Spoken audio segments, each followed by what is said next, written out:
पीना हो तो 3 महीने रख सकते हैं और फिर मजीद भी रख सकते हैं। इस मुल्क को इन्होंने राजवाड़ा बनाया, बनाना रिपब्लिक बनाया, जंगल का कानून बनाया। क्या इस तरह मुल्क में जिंदगी बसर हो सकती है? कभी इस तरह के मुल्क में आप जिंदा रह सकते हैं? क्या ये मुल्क है कानून और हुक्मरानी का? और ये नवाज शरीफ और बिलावल भुट्टो कहता है कि मैं जमहूरियत पे यकीन रखता हूं। लानत हो तुम्हारी जमहूरियत पे, शेम हो तुम्हारी जमहूरियत पे। तुम अपने आप को जमहूरियत कहते हो, तुम जमहूरियत के नाम पे काला धब्बा हो। तुम कहते हो तुम्हारे नाना ने जो किया, क्या उसने 1973 आइन दिया? तुमने अदलिया का जनाजा निकाल दिया। तुमने अदालतों को जो है ना इस तरह आपने इसको स्कंजी में डाला कि अदालत अदालत नहीं रही। मुल्क को तुमने इस जंगल की तरफ लेके जा रहे हो और तुम समझ रहे हो कि ये मुल्क किस तरह चलेगा। मैं तो देख रहा हूं कि मुल्क खुदा न खास्ता खाना जंगी की तरफ जा रहा है। इस वक्त बलूचिस्तान में अलहदगी की तहरीकें चल रही है। इधर हमारे खैबर पख्तूनख्वा में जो चल रहा है आपके सामने। भाई हमें आप 2 वक्त की रोटी से महरूम कर रहे हो। तुम नाजायज तौर पर हुकूमत में बैठे हो। तुम्हारे पास कोई अखलाक की अक़दार नहीं है, तुम्हारे पास कोई कानूनी जवाज नहीं है।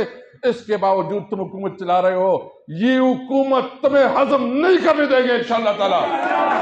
अगर तुम्हारी ये ख्याल है ये जंग आपने जंग शुरू किया है, खात्मे हम करेंगे इंशाअल्लाह ताला। ये जंग खात्मा अब हमारा होगा। तुमने कल हमारे एक एमएनए ख्वाजा शिराज, उसके घर को तोड़ा, उसकी डेयरी को तोड़ा, उसको गिरफ्तार किया। शर्म करो। नवाज शरीफ और मरियम नवाज एक का हिसाब 10 से लेंगे इंशाल्लाह तुमसे। एक का हिसाब 10 से लेंगे। तुम्हारे हमारे दूसरे एमएनए की घर को तोड़ा है। भाई किसी को इस मुल्क में कोई सियासत का हक नहीं है? ये क्या तुम्हारे बाप का मुल्क है? क्या तुम इसने अपने बाप का जागीर समझा है? तुम समझा है कि हम कोई इंसान नहीं जानवर हैं? जानवर बनाओगे और हमें इस तरह ट्रीट करोगे तो ये याद रखो, हमारे दरमियान अगर कोई चीज है, कोई बाइंडिंग है तो वो आईन और कानून। अगर आप कानून को सबताश करेंगे, अगर आप आईन को और कानून को नहीं मानेंगे तो तुम्हारी कोई निजाम नहीं चलेगा इंशाअल्लाह ताला। हमने ये चूज पे किया है। मैं बिल्कुल कमिटेड हूं।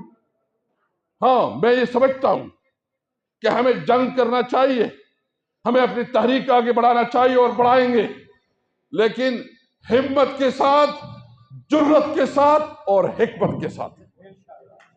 हम सिर्फ ये नहीं है, हम हिकमत के साथ, हिम्मत के साथ और जुर्रत के साथ बढ़ेंगे। मैं सिर्फ इसलिए ये बिल्कुल वाज़ेह करना चाहता हूं कि ये हमारा मुल्क है।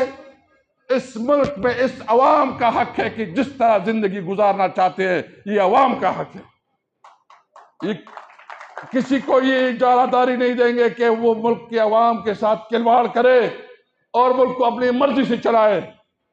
और अभी दुनिया में एस्टेब्लिशमेंट का किरदार खत्म हो रहा है। जो समझते थे कि हम इस मुल्क के बाप है, अल्लाह ताला बहुत बड़ा है। अब इस मुल्क की सही मालिक की अवाम है और अवाम ही फैसला करेंगे इंशाअल्लाह। मैं इसलिए कहता हूं, हमने तो मैंडेट की बहाली की बात की है, लेकिन अगर फिर नहीं होगा तो फैसला रोड पे होगा, अवामी असेंबली में होगा। और मैं आपसे आज पूछना चाहता हूं कि भाईजान, हमारी और आपकी अल्लाह ने इज्जत दी।